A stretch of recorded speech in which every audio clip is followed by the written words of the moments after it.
Uno de los principales problemas que encontramos cuando tratamos de desentrañar pasajes difíciles que tratan de aspectos futuros o de la escatología es el género o la forma de literatura en la que se hacen muchas de las profecías bíblicas. Esta forma de literatura es identificada a veces como literatura apocalíptica. Es interesante que el nombre del libro de Apocalipsis en el Nuevo Testamento también pudiera traducirse como revelación. Has oído hablar de los 4 jinetes del Apocalipsis, y lo que caracteriza a la literatura apocalíptica es que tiende a ser extremadamente rica en imágenes vívidas y gráficas que a menudo adquieren un significado simbólico. Si lees el libro de Apocalipsis, por ejemplo, y ves las copas de oro y las vasijas y las estrellas y las diversas imágenes que están esparcidas a lo largo del libro, sabemos que a veces es muy difícil entender exactamente lo que se está comunicando a través de estos símbolos algo arcaicos y misteriosos. También hace que la literatura apocalíptica esté abierta a las formas de especulación más fantasiosas, donde las personas encuentran todo tipo de significados ocultos en estos símbolos. Eso explica en parte la gran diversidad que vemos en los puntos de vista de la escatología. Pero cuando estamos viendo los problemas que han sido planteados por la alta crítica sobre la credibilidad de la Biblia y de Jesús, quiero ver sobre todo el discurso del Monte de los Olivos. Por esta razón, en realidad por un par de razones. Primero, porque aquí es donde la crítica ha apuntado principalmente sus armas, es decir, en la enseñanza de Jesús en el Monte de los Olivos con respecto a su venida futura. En segundo lugar, aunque obviamente hay elementos en este discurso que son imaginativos en el sentido de que se emplean imágenes vívidas, sin embargo, el hilo principal de este discurso sigue el patrón didáctico normal de la literatura que encontramos a lo largo de los evangelios. También vemos que el contenido del discurso del Monte de los Olivos está contenido en los 3 llamados evangelios sinópticos. De modo que tenemos la versión de Mateo en Mateo 24, la versión de Marcos en Marcos 13 y la versión de Lucas en el capítulo 21 de su evangelio. Entonces, uno de los aspectos interesantes, si tienen tiempo para hacerlo, es ver una armonía de los evangelios y comparar en columnas laterales los diversos matices que proporcionan los 3 escritores sinópticos. Pero de nuevo, este pasaje que es tan crucial para nuestra consideración de la escatología se llama el discurso del Monte de los Olivos, porque fue una discusión que Jesús tuvo con sus discípulos en el Monte de los Olivos. Y en esta sesión quiero llamar su atención sobre la interpretación de Marcos del discurso del Monte de los Olivos. Ahora, ustedes saben que Marcos tiende a ser más conciso y breve que los otros escritores sinópticos. De hecho, una de las palabras griegas clave que se encuentra en el breve evangelio de Marcos es la palabra eutus, que significa al instante o inmediatamente. Es decir, podrías leer a Marcos en una sola sentada y cuando terminas estás casi sin aliento porque se mueve a un ritmo muy rápido. Bueno, vayamos al capítulo 13 del Evangelio de Marcos, donde leemos estas palabras. Cuando Jesús salía del templo, uno de sus discípulos le dijo: Maestro, mira qué piedras y qué edificios. Y Jesús le dijo: ¿ves estos grandes edificios? No quedará piedra sobre piedra que no sea derribada. Permítanme comentar sobre esto. Obviamente la progresión aquí es que los discípulos se han alejado del templo y si has estado en Jerusalén, sabes que el Monte de los Olivos está a un tiro de piedra de la ciudad de Jerusalén, desde donde se puede ver la ciudad de Jerusalén. Hay un valle en el medio. Y la pared que da al Monte de los Olivos es la pared del templo.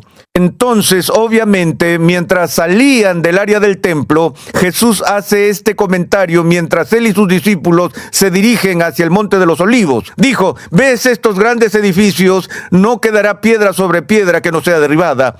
Una de las grandes ironías de toda esta discusión sobre la credibilidad del Nuevo Testamento y la credibilidad de Jesús es que el cumplimiento de futuras profecías ha sido uno de los principales argumentos utilizados por los estudiosos para defender la autoridad de la Biblia y su origen sobrenatural. Porque ¿de qué otra manera podrían los eventos que tienen lugar muchos años o siglos después de que la profecía ha sido dada, podemos explicar las profecías cumplidas como las miles de profecías que se han cumplido en la vida de Jesús hasta el pueblo en el que nació? Ese tipo de temas. Bueno, en el Nuevo Testamento, en términos de las profecías del Nuevo Testamento, tal vez no haya dos profecías en el Nuevo Testamento que se cumplan con una precisión histórica tan asombrosa. Esas dos profecías, en cuanto a su cumplimiento, deberían ser suficientes para silenciar las bocas de los críticos para siempre.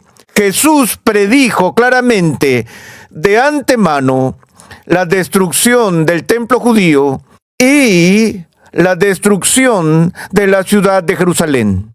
Añade a eso la dispersión de los judíos a todas partes del mundo, como se agregó en Lucas 21. Ahora, sabemos que estas profecías se hicieron antes de que ocurriera el momento en que el templo realmente fue destruido y la ciudad fue arrasada por los romanos en el año 70 después de Cristo. Esa fecha, el año 70 después de Cristo, para la destrucción de Jerusalén y la destrucción del templo herodiano, es una de las fechas mejor atestiguadas para cualquier evento que haya sucedido en el mundo antiguo. Simplemente nosotros sabemos en qué año ocurrió. Ahora, antes de eso, unos 40 años, cerca de 40 años antes del evento, Jesús de Nazaret es reportado por los escritores de los evangelios, algunos de los cuales sin duda están escritos antes de este evento, predice un evento futuro que era absolutamente impensable para el judío de ese día. Decir que ese templo, con sus piedras herodianas, que es una de las maravillas del mundo antiguo, sería completamente arrasado. Y que para el judío pensar que la ciudad sagrada de Jerusalén sería aniquilada y pisoteada por los gentiles no era algo que la gente adivinara a modo de proyección de pronósticos. Estas fueron predicciones radicales sobre el futuro, y el que se cumplieran con una precisión tan asombrosa, como dije, debería ser un argumento muy útil para la apologética. Desafortunadamente, Jesús hace estas predicciones sobre el templo y Jerusalén en el mismo contexto en el que él habla de su venida en nubes de gloria. Y esto viene a ser parte de la mezcla de la profecía. Y esa parte es la que es problemática con respecto a su cumplimiento. Aquí, ese texto, que debería ser una de las mayores pruebas de la credibilidad de Jesús y de la Biblia, se ha convertido en el mismo texto en el que los críticos se centran para refutar las Escrituras y las afirmaciones de Cristo. Pero vemos desde el principio la predicción sobre la destrucción del templo. Versículo 3. Y estando él sentado en el monte de los olivos frente al templo, Pedro, Jacobo y Juan y Andrés le preguntaban en privado: dinos, ¿cuándo sucederá esto? ¿Y qué señal habrá cuando todas estas cosas se hayan de cumplir? ¿Entiendes la pregunta? Jesús se sienta con sus discípulos, él acaba de hacer esta increíble predicción y le están haciendo dos preguntas. Dinos cuándo, no dónde, ni cómo, ni qué, ni quién. ¿Cuándo?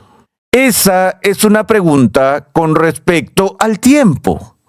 Los discípulos quieren saber cuándo va a suceder todo esto. Más simple no puede ser.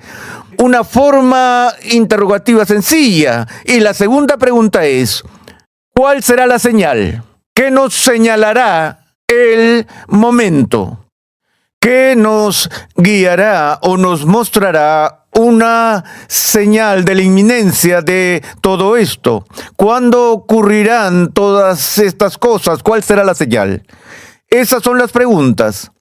Y Jesús comenzó a decirles, miren que nadie los engañe. Muchos vendrán en mi nombre diciendo, yo soy el Cristo, y engañarán a muchos. Cuando ustedes oigan de guerras y de rumores de guerras, no se alarmen, es necesario que todo esto suceda, pero todavía no es el fin. Porque se levantará nación contra nación y reino contra reino, y habrá terremotos en diversos lugares, y habrá hambres. Esto solo es el comienzo de dolores. Ahora, estos aspectos que Jesús acaba de explicar tienen que ver con la respuesta a la pregunta de cuál será la señal del cumplimiento de todos estos aspectos. En la nomenclatura popular, estos eventos de los que él habla, que tienen que ocurrir, guerras y rumores de guerras, naciones que se levantan contra naciones, terremotos y hambrunas, y todo este tipo de eventos se llaman popularmente en la nomenclatura cristiana ¿qué? Las señales de los últimos tiempos. Hace poco leí un artículo en el que alguien estaba dando un estudio sobre un aumento en la frecuencia de terremotos medibles en el siglo XX con respecto a siglos anteriores, el número de hambrunas que se han reportado en todo el mundo, la cantidad de violencia que se ha registrado en el siglo XX con las guerras y rumores de guerras que hemos tenido. Todo al servicio de llegar a la conclusión de que Cristo vendrá cualquier día, porque estamos viendo las señales de los últimos tiempos que se cumplen rápidamente. De nuevo, la mayoría de los intérpretes de orientación futurista del discurso del Monte de los Olivos ve todo lo que Jesús está diciendo aquí como señales que no ocurrirán hasta literalmente miles de años después del momento en que la profecía fue hecha por primera vez. Esto solo es el comienzo de dolores, pero ustedes estén alerta. Noten que en el versículo 9, Jesús le dice a sus discípulos, pero ustedes estén alertas porque los entregarán a los tribunales y serán azotados en las sinagogas y comparecerán delante de gobernadores y reyes por mi causa para testimonio de ellos, pero primero el evangelio debe ser predicado a todas las naciones. Cuando los lleven y los entreguen, no se preocupen de antemano por lo que van a decir, sino que lo que les sea dado en aquella hora, eso hablen, porque no son ustedes los que hablan, sino el Espíritu Santo. El hermano entregará la muerte al hermano y el padre al hijo, y los hijos se levantarán contra los padres y les causarán la muerte. Y ustedes serán odiados de todos por causa de mi nombre, pero el que persevere hasta el fin, ese será salvo. Ahora, uno de los problemas que tenemos cuando leemos estas profecías es que asumimos que las personas principales a quienes se dirigen estas profecías somos nosotros. Leemos estas profecías como si hubieran sido escritas la semana pasada y que Jesús no estaba hablando con sus contemporáneos, no estaba hablando con sus discípulos, sino que nos estaba hablando a nosotros, o al menos por extensión a nosotros. Ahora, ese es un principio sólido en la medida en que creemos que la aplicación a lo largo del Nuevo Testamento de las palabras de Jesús a sus discípulos continúa a través de los siglos a cada generación de cristianos. Pero otra vez, no olvidemos que aquí Jesús está respondiendo una pregunta a personas específicas en un momento específico de la historia cuando le dijeron, ¿cuándo sucederá todo esto? Y él dice que ciertos eventos tienen que suceder primero, y luego les dice, pero ustedes serán llevados ante reyes y gobernantes y sufrirán persecuciones. Permítanme hacer una pausa por un segundo y preguntar. Según el libro de los Hechos, esa parte de la predicción ocurrió a los contemporáneos de Jesús que escucharon esa advertencia. Sí, realmente ellos fueron perseguidos en ese tiempo. Él dijo, pero ustedes estén alertas porque los entregarán a los tribunales, serán azotados, comparecerán, ustedes, cuando los entreguen. Luego el versículo 14, pero cuando vean la abominación de la desolación de la que habló el profeta Daniel, puesta donde no debe estar, que el que lea que entienda, y esta es una parte muy misteriosa del texto, entonces los que estén en Judea huyan a los montes, y el que esté en la azotea no baje ni entre a sacar nada de su casa, y el que esté en el campo no vuelva a tomar su capa.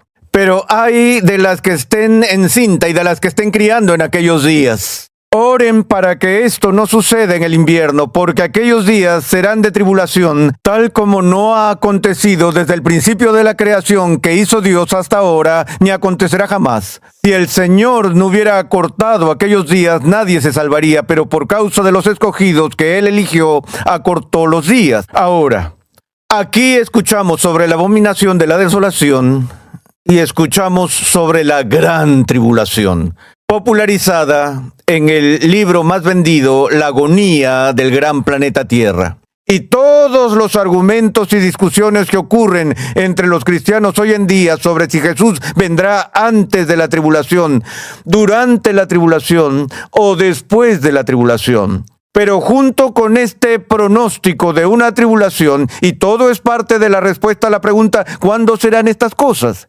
Jesús da instrucciones específicas sobre cómo evitar la tribulación. Cuando vean que estas cosas suceden, huyan. Los que estén en Judea, huyan a los montes. Ahora, lo que vamos a ver en el curso de este estudio es el feroz sufrimiento y tribulación que vino sobre la nación judía en términos de la conquista de Palestina por los ejércitos romanos y la destrucción de Jerusalén en el año 70 después de Cristo, que fue el primer gran holocausto de la historia, donde 1.1 millones de judíos fueron masacrados en la ciudad de Jerusalén en el año 70 después de Cristo. Algo que sabemos de la historia que es notable es que cuando Palestina fue invadida y los romanos estaban tomando ciudad por ciudad, pueblo por pueblo, incluso antes de que empezara el asedio de Jerusalén y los ejércitos cruzaron las fronteras, una de las razones por las que hubo tanta gente asesinada en Jerusalén fue que la gente fue a Jerusalén en busca de seguridad, detrás de los enormes muros de la gran ciudad. Porque ese era el proceso normal en la antigüedad, que cuando llegaba un ejército que avanzaba, la gente huía a las ciudades amuralladas por seguridad. Jesús le dice a sus discípulos, cuando vean que suceden estas cosas, no vayan a la ciudad, sino vayan a los montes, que es exactamente lo que hizo la comunidad cristiana primitiva en el año 70 después de Cristo. Los judíos huyeron a la ciudad, los seguidores de Jesús prestaron atención a estas advertencias y huyeron a otra parte. Ahora, continuemos. Si alguien les dice, miren, aquí está el Cristo, miren, allí está, no lo crean, porque se levantarán falsos cristos y falsos profetas y mostrarán señales y prodigios a fin de extraviar, de ser posible, a los escogidos. Pero ustedes estén alerta, vean que se le ha dicho todo de antemano. Pero en aquellos días, después de esa tribulación, el sol se oscurecerá y la luna no dará su luz, las estrellas irán cayendo del cielo y las potencias que están en los cielos serán sacudidas. Entonces verán al Hijo del Hombre que viene en las nubes con gran poder y gloria, y entonces Él enviará a los ángeles y reunirá a sus escogidos de los cuatro vientos, desde el extremo de la tierra hasta el extremo del cielo. Ahora, vemos el kit del problema. Ahora Jesús responde estas preguntas. ¿Cuándo serán estas cosas? ¿Cuál será la señal de su venida? Ahora, Él habla de señales en los cielos, no solo señales en la tierra. Perturbaciones astronómicas, el sol no da su luz, la luna y más. Hablamos de todos estos eventos como precursores de la señal final de la venida de Jesús en nubes de gloria. Aquí, Jesús incluye claramente su venida en gloria como parte del contenido de esta profecía. Esa es la parte que más adelante se incluye en el texto cuando dice: en verdad les digo que no pasará esta generación hasta que todo esto suceda. El cielo y la tierra pasarán, pero mis palabras no pasarán. Así que incluida en esta profecía futura no está solo la destrucción del templo y no solo la destrucción de la ciudad de Jerusalén, sino también la clara predicción que hizo Jesús de su venida al fin del siglo en nubes de gloria. Y todas estas cosas, dice, van a ocurrir antes de que esa generación muera. Ahora, ¿qué hacemos con esto? Bueno, hay varias opciones. La primera opción es la opción que dan los críticos, es decir, que Jesús simplemente estaba equivocado, que quería decir con esta generación, ese grupo de personas vivas que no durarían más de 40 años. No pasó así, estaba equivocado.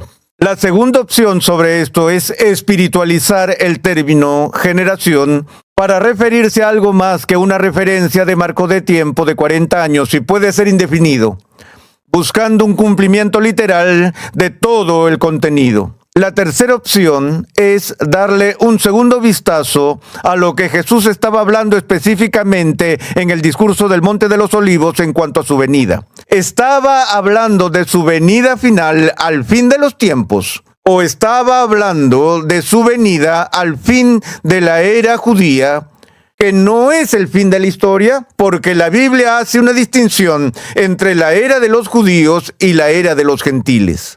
Ahora, los estudiosos más modernos han prestado mucha más atención a este concepto del fin del siglo de lo que se ha hecho en el pasado. Vamos a explorar la posibilidad de que de lo que Jesús está hablando aquí en el discurso del Monte de los Olivos no es su última aparición al final de la historia, sino su venida en juicio sobre la nación judía en el año 70 después de Cristo.